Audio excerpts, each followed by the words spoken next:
Halo semuanya, pada video kali ini saya akan mengomentari dan mengkritisi sebuah artikel yang berjudul Pengekalan Fonem Singkatan dan Akronim dalam Buku Makan Kapal Selam karya Samsudin Adlawi, Kajian Struktur Fonemik. Pembahasan dalam video ini meliputi judul, abstrak, pendahuluan, metode, hasil dan pembahasan, simpulan, serta gaya penulisan artikel tersebut. Yang pertama ada komentar dari segi judul. Judul artikel tersebut pada dasarnya sudah menunjukkan arah dan fokus penelitian secara jelas. Pembaca juga dapat langsung mengetahui bahwa penelitian ini akan membahas singkatan dan akronim, menggunakan pendekatan fonemik, serta mengambil sumber data dari satu buku tertentu. Dari sisi akademik, judul ini tergolong informatif, namun, judul tersebut juga terasa terlalu panjang dan padat sehingga kurang efisien dan kurang ramah bagi pembaca umum. Karena penggunaan istilah pengekalan fonem juga bersifat teknis dan tidak langsung, sehingga memberikan gambaran jelas tentang apa yang dianalisis. Misalnya, fonem awal, tengah, atau akhir. Hal ini menyebabkan pembaca yang belum familiar dengan kajian linguistik harus membaca pendahuluan terlebih dahulu untuk memahami maksud judul secara utuh, dan judul akan menjadi lebih kuat apabila dipadatkan dan disusun dengan kalimat yang lebih sederhana tanpa menghilangkan substansi ilmiahnya. Selanjutnya ada bagian abstrak. Abstrak dalam artikel ini sudah memenuhi syarat formal sebuah abstrak ilmiah karena memuat tujuan penelitian, metode, sumber data, hasil, dan simpulan.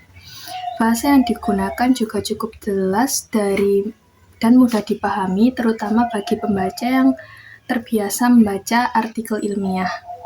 Namun, abstrak terlalu menekankan rincian hasil seperti penyebutan contoh singkatan dan akronim satu persatu, sehingga serasa lebih seperti ringkasan isi daripada gambaran umum penelitian. Akibatnya, fokus abstrak bergeser dari penyampaian temuan utama ke daftar hasil. Selain itu, konsep pengekalan fonem sebagai inti kajian tidak dijelaskan secara singkat. Abstrak seharusnya lebih menonjolkan temuan utama dan kontribusi penelitian terhadap kajian linguistik. Di bagian pendahuluan disusun secara sistematis, mulai dari pembahasan sifat bahasa yang dinamis hingga fenomena singkatan dan akronim dalam kehidupan berbahasa. Alur ini dapat membantu pembaca memahami latar belakang penelitian. Penulis juga mengaitkan penelitian dengan penelitian terdahulu, sehingga posisi kajian menjadi jelas. Namun, pendahuluan terasa terlalu panjang dan memuat penjelasan yang berulang-ulang, terutama pada definisi singkatan dan akronim. Selain itu, beberapa isu seperti ambiguitas, kesalahan referensial, dan humor bahasa disebutkan, tapi tidak dibahas lebih lanjut dalam pembahasan. Hal ini membuat fokus penelitian menjadi kurang tajam, dan pendahuluan akan lebih efektif jika diakhiri dengan rumusan masalah yang jelas. Setelah pendahuluan, ada metode penelitian. Metode penelitian yang digunakan adalah kualitatif, dan metode ini sudah tepat dikarenakan data berupa bahasa dan dianalisis secara deskriptif. Penjelasan mengenai sumber data dan pengumpulan data juga sudah cukup jelas.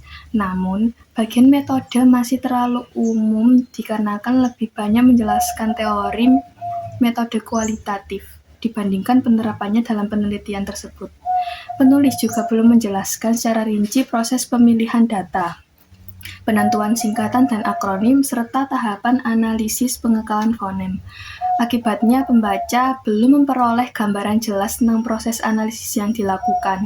Selanjutnya, ada hasil dan pembahasan. Bagian ini merupakan bagian paling penting atau paling inti dalam artikel. Data disajikan dalam bentuk tabel yang cukup jelas dan memudahkan pembaca memahami temuan penelitian. Penulis juga berusaha mengaitkan bentuk fonemik dengan fungsi penggunaan bahasa di masyarakat.